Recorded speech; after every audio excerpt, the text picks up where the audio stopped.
WOH G64 is a binary star located in the Large Magellanic Cloud, the Milky Way's largest satellite galaxy.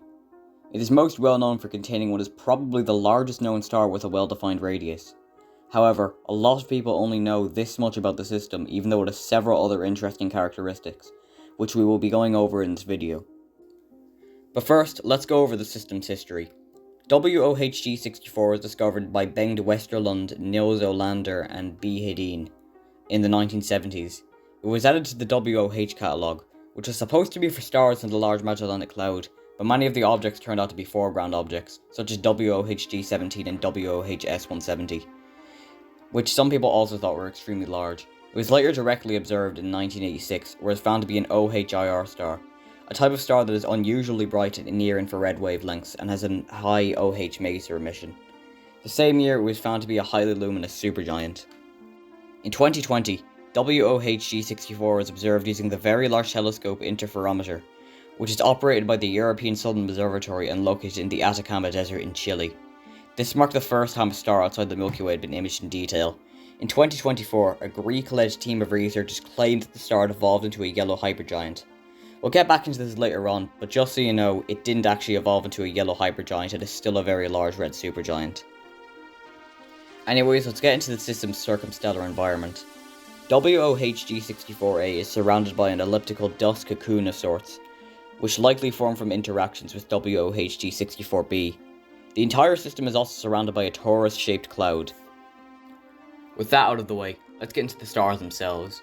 The system is a symbiotic binary containing a very large red supergiant, although some studies suggest that it's a red hypergiant, WOH G64a, and a B-type star, WOH G64b.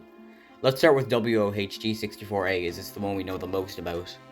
WOH G64a is a spectral type of M7.5, which is highly unusual for red supergiants. However, it's usually given as an M5 star instead, which is much more reasonable for a red supergiant. WOH G64a also has a low surface temperature of about 3400 Kelvin, which is quite cool for a red supergiant. Not only is it very cool, but it's also very luminous, with a luminosity of about 282,000 times that of the Sun. For comparison, Betelgeuse, which is one of the most well-known and well-studied stars, is around 65,000 to 87,100 times more luminous than the Sun. However, WOH G64a is undoubtedly most well known for its incredibly large radius of over 1,540 times the size of the Sun, possibly making it the largest known star with a well-defined radius. Is it the actual largest known star? No. Red supergiants pulsate in size, so there really isn't the largest known star at all. WOH G64a's apparent brightness varies irregularly, with an apparent magnitude range of 17.7 to 18.8. This very low apparent magnitude results in the star being extremely difficult to observe, requiring a very large telescope. For example, Betelgeuse has an apparent magnitude of 0.5. What's interesting is that WOH G64's brightness used to vary regularly, but has changed to what is now likely around 2014. One more thing we'll go over about WOH G64a is an event that took place recently. In 2024, a study was released suggesting that WOH G64a had evolved into a yellow hypergiant, a rare type of star. Some examples of yellow hypergiants that are visible to the naked eye include Rho Cassiopeiae, V509 Cassiopeiae, and V382 Carina. WOH G64 was also thought to have shrunk down to a radius of around 800 times the size of the Sun, almost half of its original size. It was also thought to have gotten hotter, with an estimated temperature of 4,700 Kelvin, and its spectral type is thought to have raised to either early K or late G.